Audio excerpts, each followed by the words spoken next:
बिस्मिल्लाहिर्रहमानिर्रहीम अस्सलाम वालेकुम। मैं हूं दानियाल और आप देख रहे हैं मेरा YouTube channel cooking with Daniyal. आज मैं लाया हूं आपके लिए बहुत ही मज़ेदार, रसीली और बहुत ही जायके भरी बीफ बिरयानी की रेसिपी। ये रेसिपी बहुत ही मशहूर और बहुत ही मज़ेदार रेसिपी है। कराची स्टाइल की आज हम बीफ बिरयानी बनाने की रेसिपी आपके साथ शेयर करेंगे।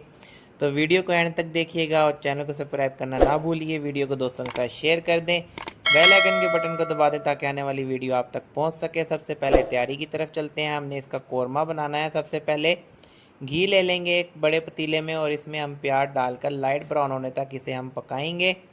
तब तक हम इसे पकाएंगे कि जब तक इसके प्याज जो हैं लाइट ब्राउन ना हो जाएं। उसके बाद हमने इसमें मसाले ऐड कर देने हैं। अच्छा, इसमें जो हम बीफ यूज़ कर रहे हैं, बीफ को हमने पहले ही गला लिया था प्रेशर में, क्योंकि बीफ गलने में टाइम लेता है और ये इतनी ईजी नहीं गलता, तो इसलिए हमने इसे प्रेशर कुकर में पहले ही गला लिया था। इसके साथ ही हम इसमें एक मसाला तैयार करेंगे। एक कटोरी हम दही लेंगे, तकरीबन ये 200 ग्राम बनेगी। इसमें हमने कुटी मिर्चें ऐड करनी है 2 चम्मच, पिसी मिर्चें हम इसमें ऐड करेंगे 2 चम्मच, और इसमें हम बिरयानी मसाला ऐड कर देंगे हाफ़ पैकेट के करीब। जितनी आप स्पाइसेस खाते हैं उस हिसाब से आप कम या ज़्यादा कर सकते हैं। ये तमाम चीज़ें हम इसमें ऐड कर देंगे और फिर हम इसे मैच करेंगे अच्छे तरीके से। ये जो काली मिर्चें हैं ये हमने अलग से पीस ली थी और ये भी हम इसमें थोड़ी सी ऐड कर देंगे। लहसुन और अदरक जो है वो भी हम इसमें साथ ही ऐड करके इस दही के मिक्सचर को मिक्स करके रख लेंगे। प्याज हमारे लाइट ब्राउन हो गए थे। हम इसमें अब इस मौके पर टमाटर, 4 बड़े साइज़ के टमाटर कट करके और हरी मिर्चें ऐड करेंगे। इसके साथ ही जो हमने काली मिर्चें कूट कर रखी थी वो इसमें ऐड कर देंगे और इसे इतना पकाएंगे।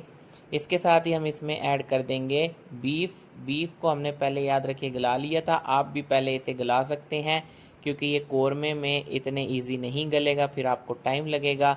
और ये से हमने गलाने के लिए पहले हमने प्रेशर में पका लिया था। इसके साथ ही हम बीफ ऐड करके दही का जो हमने मसाला तैयार किया था जिसमें तमाम स्पाइसेस ऐड की थी वो हम इसमें ऐड कर देंगे और इसे हमने 5 से 10 मिनट तक अच्छे तरीके से पकाना है ढक कर, ताकि तमाम चीज़ों का जो कच्चापन है वो दूर हो जाए और टमाटर गल जाएं अच्छे तरीके से। इसमें हम थोड़ा सा इस मौके पे इमली का पल्प लेंगे। आप चाहें तो इसमें इमली भी डायरेक्ट डाल सकते हैं, लेकिन हमारे पास पल्प मौजूद था, वो चटनी थी। इसे हमने ऐड करके पानी में इसमें मिक्स कर दिया और इसके साथ ही हमें इसे पतीले में ऐड कर देना है और ऊपर से इसे हमने ढक्कन लगा देना है ताकि टमाटर जो हैं वो अच्छे तरीके से नरम हो जाए। जब तक हमारा कौरमा तैयार होता है हम इधर चावल बॉयल होने के लिए पानी गर्म रख देते हैं। चावल बॉयल कर लेंगे। सबसे पहले हम इसमें ऐड करेंगे हरी मिर्चें, पुदीना, गरम मसाला और नमक हस्बे ज़रूरत और एक बड़ी इलायची है, ये हमने ऐड कर दिए। और उसके साथ हम इसमें ऐड करेंगे 1 चम्मच घी का और बॉयल आने तक हम इसे पकाएंगे। तेज़ बॉयल आने पे हम इसमें जो है चावल ऐड करेंगे। चावल हमने घंटा पहले जो है वो भिगो के रख दिए थे। आपका चावल अगर पुराना है तो आप इसे 2 घंटे पहले भिगो दें, अगर नया है तो आप इसे आधा घंटा पहले या घंटा पहले भिगो सकते हैं। इसके साथ ही हमने इसे में तमाम चीज़ें ऐड करने के बाद ढक्कन लगाएंगे और ये देखें अब माशाल्लाह चावलों को जो बॉयल आ गया है। अब ये चावल तकरीबन जो है हमारे 80% गल गए हैं। अब इसे हम किसी भी छालनी की मदद से अलग बर्तन में निकाल लेंगे ताकि ये जो ठंडे हो जाएं और इसे हम रख देंगे थोड़ी देर के लिए साइड पर ताकि ये जुड़े नहीं आपस में।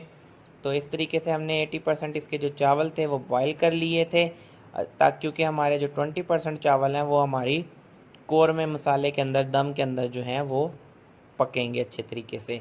चलते हैं जी कौरमे की तरफ। हमारा जो कौरमा था बिरयानी का मसाला था वो रेडी हो गया है। तमाम चीज़ें इसमें जो हैं अच्छे तरीके से गल गई हैं। आप इसे टमाटर को तोड़ सकते हैं। ये हमने जो चावलों का बॉयल पानी था इसमें हम ऐड करेंगे ज़रदा रंग फूड कलर। आप इसे ऐड करके रख दीजिए साइड पे। तो ये पानी आपको एंड पे बताएंगे कि ये पानी किस चीज़ के लिए काम आता है। इसमें हमने ज़रदा रंग ऐड कर दिया है तो ये ऊपर से डलेगा। तो जी हमारा कौरमा तैयार हो गया, इसने घी छोड़ दिया। अब इसके ऊपर हम चावल जो हैं वो अच्छे तरीके से हमारे जो बॉयल हुए हुए हैं इन तमाम चावलों को हम ऊपर रख देंगे और इसके साथ ही हम इसके अंदर जो हमने चावलों के पानी में ज़रदा रंग ऐड किया था वो ऊपर लगा देंगे ताकि इसमें जो कलर है वो एक अच्छा सा कलर आ जाए। इस तरह करके ये देखें माशाल्लाह से आपने चावल जो हैं तमाम चावल फैला देने हैं और इसके ऊपर ये फूड कलर जो हमने चावलों का पानी था उसके अंदर, ये चावलों का पानी इसलिए निकाला जाता है ताकि बाद में ऊपर से डाला जाए ताकि थोड़ी सी बिरयानी जो है वो जूसी हो जाए। तो हमने इसके अंदर ही फूड कलर ऐड कर दिया, क्योंकि फूड कलर अगर अलहदा से ऐड करें तो फिर वो ज़्यादा पानी मिक्स हो जाएगा या ऊपर दही होएगी, वो फिर मज़ा नहीं आता। तो इस तरीके से हमने तमाम जो फूड कलर था वो ऐड कर दिया। ऊपर से हमने ऑयल गरम किया हुआ था, वो ऑयल ऊपर से हमने इसके ऊपर अच्छे तरीके से छींटा लगा देना ऑयल का, ताकि इसमें इससे जो होता है वो ये होता है कि चावल जो आपका शाइनी शाइनी बनता है। अब हमने इसे 20 मिनट का दम दे देना है लो फ्लेम पर, बिल्कुल लो फ्लेम रखेंगे। उसके बाद ये देखें माशाल्लाह सुभान अल्लाह, कितनी प्यारी कराची स्टाइल बिरयानी बनकर जो है वो रेडी हो गई है। जो चीज़ अल्लाह ताला ने आपको दी है उस पर शुक्र अदा किया करें, जिनके पास नहीं है उनके लिए दुआ किया करें। ये देखें माशाल्लाह, जैसा कि मैंने आपको बताया कि जूसी और रसीली बिरयानी, आप इसे चाहें तो ये आप इसे बॉयल, जिन्हें ज़्यादा स्पाइस नहीं पसंद तो आप चावल साइड पे करके बॉयल चावल, इस तरह से आप ये बॉयल चावल भी दे सकते हैं। नीचे जो इसका मसाला होता है जिसे कहते हैं तर माल जो है वो, आप इसे बिल्कुल जो है ना वो परफेक्ट जो है कराची स्टाइल में तर माल जो है वो आपका रेडी हो गया है। वीडियो कैसी लगी है कमेंट करके ज़रूर बताइएगा। वीडियो को दोस्तों के साथ शेयर कर दें। अब तक के लिए अल्लाह हाफिज़, मिलते हैं एक नई रेसिपी के साथ।